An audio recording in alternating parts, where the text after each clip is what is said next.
नमस्कार दोस्तों, स्वागत है आप सबका मेरे इस चैनल अल्ट्रा हील होम्योपैथी में। मैं डॉक्टर आरती पाठक और आज हम बात करेंगे अस्थमा के बारे में और उसके होम्योपैथिक ट्रीटमेंट के बारे में हम जानकारी लेंगे।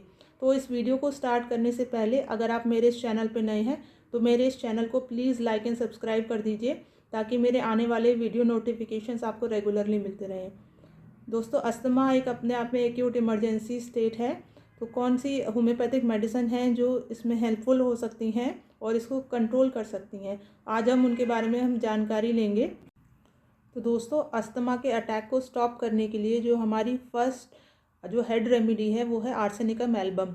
अब इसके इंडिकेशंस क्या हैं? जो अस्थमैटिक अटैक है वो mostly at the time of midnight आता है, आफ्टर मिडनाइट, यानी कि रात के 12 बजे के बाद जो पेशेंट को अस्थमैटिक अटैक आता है वो स्टार्ट होता है फ्रॉम द ड्राई कफ के स्टार्ट उसको पेशेंट को सांस लेने में दिक्कत होती है और उसको लेटने में बहुत ज़्यादा परेशानी होती है, यानी कि पेशेंट लेट नहीं सकता, उसको बैठने से आराम मिलता है और वो ही मूव्स फॉरवर्ड और अपने चेस्ट को ऐसे होल्ड करके रखता है। तो उसको जो रिलीफ है वो बेंडिंग फॉरवर्ड से है, यानी कि आगे झुकने से उसको आराम है और वो अपने सांस लेने जो मुंह है जो उसको नीचे झुका के वो सांस लेता है। तो ये जो पर्टिकुलर पोजीशन है अस्थमैटिक पेशेंट के लिए, इसमें और जो टाइम ऑफ एग्रेवेशन है यानी कि आफ्टर मिडनाइट, यानी रात के 12 बजे के बाद अगर पेशेंट को अस्थमैटिक अटैक आता है और it starts with the dry cough और उसके बाद उसको रेस्पिरेटरी प्रॉब्लम होना शुरू हो जाता है और पेशेंट को जो वार्म ड्रिंक्स हैं यानी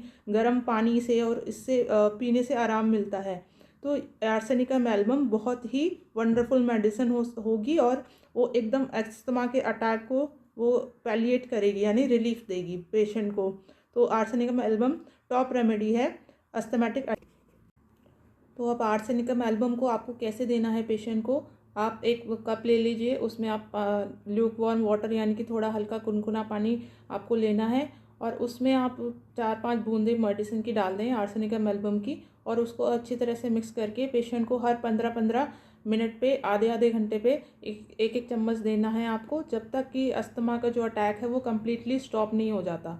तो उसके बाद आप पेशेंट को डिसकंटिन्यू कर सकते हैं मेडिसिन, या फिर उसको जो गैप है, टाइम इंटरवल है, उसको बढ़ा सकते हैं। आप उसको सुबह शाम कर सकते हैं या सुबह दोपहर शाम कर सकते हैं। तो अस्थमा के केसेस के लिए आर्सेनिकम एल्बम एक टॉप रेमेडी है और वो इमीडिएट रिलीफ करती है पेशेंट के लिए। नेक्स्ट हमारी मेडिसिन आ जाती है अस्थमा के केसेस के लिए, वो है इपिकैक। इपिकैक के इंडिकेशन है ये क्रॉनिक जो चेन स्मोकर्स हैं, यानी कि जो टोबैको जिनको एडिक्शन है, अगर उनको अस्थमैटिक जो प्रॉब्लम है वो होती है तो उस केस में जो इपिकैक है वो बहुत ही अच्छा काम करती है। अब पेशेंट को ऐसा लगता है कि जो उसके लंग्स हैं और जो ब्रोंकाई है, जो ब्रोंकियल जो एयरवेज हैं, उसमें ऐसा लगता है कि उसको they are full of mucus, उसमें बहुत सारा म्यूकस फिल है और उसको सांस लेने में दिक्कत होती है। ऐसा लगता है कि जो पूरे लंग्स में है डस्ट फिल हो गया है और उसको सांस नहीं आ रही है। तो उस केस में आर्सेनिकम एल्बम के साथ साथ आप इपिकैक को 6 पोटेंसी में आप उसको रेगुलर इंटरवल्स पे दें, जब तक कि अटैक्स जो है वो कम्प्लीटली ओवर नहीं हो जाता, यानी कि 15-15 20-20 मिनट पे आधे आधे घंटे पे आप उसको पेशेंट को 6 पोटेंसी में आप आर्सेनिकम एल्बम और इपिकैक आप यूज़ कर सकते हैं। नेक्स्ट हमारी मेडिसिन आ जाती है अरेलिया रेसिमोसा। तो अरेलिया रेसिमोसा भी एक टॉप रेमेडी है अस्थमा की पैलिएशन में, अस्थमैटिक रिलीफ के लिए पेशेंट को।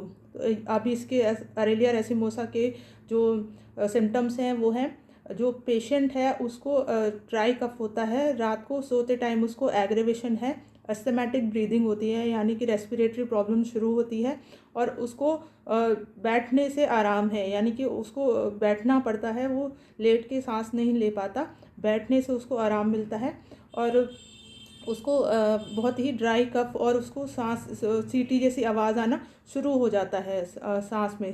तो जैसे सांस लेता है पेशेंट तो उसको सीटी जैसी आवाज़ लेना शुरू हो जाता है और चेस्ट एकदम से ऑपरेशन हो जाता है, यानी कि चेस्ट कंजेशन हो जाता है, उसको सांस नहीं आती है। तो उस केस में क्या करना है आपको, जो ड्राई कफ है मोस्टली एक्सपेक्टोरेशन नहीं होता ज़्यादा, तो उस केस में आपको ये करना है कि अरेलिया रेसिमोसा जो टिंक्चर है उसको आप हल्के गुनगुने पानी में 6-7 बूंदें आपको मिक्स करनी है टिंचर की, और उसको अच्छी तरह से मिक्स करके हर 15-15 मिनट पे आधे आधे घंटे पे उसको एक एक चम्मच आपको रेगुलरली देना है, जब तक कि अस्थमा का जो अटैक है वो ओवर ना हो जाए।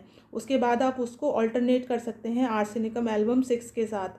तो ये जो कुछ मेडिसिन हैं जो होम्योपैथिक की जो फ्रीक्वेंट अगर आप यूज़ करते हैं, तो अगर अस्थमा के जो अटैक्स रेगुलरली अगर आते हैं आपको, तो ये अटैक्स जो हैं वो ना केवल शॉर्ट होते हैं, बल्कि ये जो रैपिड जो रिकवरी भी हो जाती है पेशेंट की और कंप्लीट क्योर हो जाता है।